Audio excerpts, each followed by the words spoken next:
Mungkin sedikit nambahin ya teman-teman. Tadi juga ada pertanyaan terkait dengan soal apakah kita akan memberikan bantuan hukum dan lain sebagainya.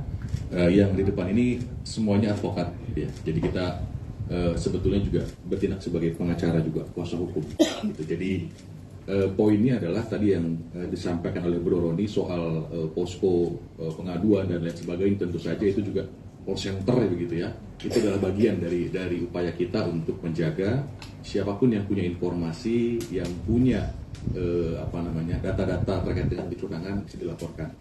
Dan poin lainnya adalah soal pendampingan tadi, beberapa rekan-rekan masyarakat sipil pun juga menghubungi gitu ya, karena melihat posisi Mas Aiman ini kan juga dia terlepas bahwa dia kemudian sebagai jubir TPN, tapi juga beberapa rekan-rekan masyarakat sipil itu juga mengasih pendampingan.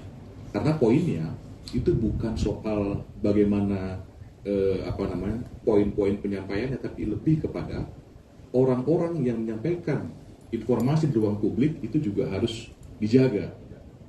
Nah, ini beberapa rekan-rekan sudah menghubungi juga dan tentu saja nanti kita akan koordinasikan. Jadi soal pendampingan ketika misalnya semakin keras responnya kepada Mas Aiman, tentu saja rekan-rekan lain pun juga akan berduyun-duyun untuk kasih perlindungan, bantuan hukum. Karena ini soal kebebasan masyarakat untuk menyampaikan pandangannya, itu poin. Nah, kemudian yang kedua, tadi juga Bro Roni ditanyakan soal baliho. Mungkin saya mau buat lebih kontekstual. Poinnya itu adalah bukan kemudian dicopot-copotin, melanggar apa? Estetika karena presiden mau datang. Konteksnya bukan itu, Mas. Tapi lebih kepada di tempat yang sama kita dapat laporan dari teman-teman relawan ada baliho dari partai lain yang nggak dicopot. Jadi isunya adalah bukan soal pencopotan saja, tapi soal keadilan.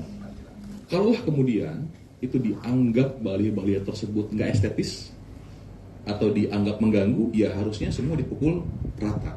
Dan biasanya ketika kita merespon, kita ramai di ruang publik, baru semua dicopot. Tapi tentu saja kita juga sudah sampaikan kepada rekan-rekan, apapun informasinya, apapun temuannya, tolong siapkan datanya. Kalau dia bentuknya tindakan bisa direkam dan lain sebagainya. Tentu saja untuk yang itu ada rekam-rekamannya. Jadi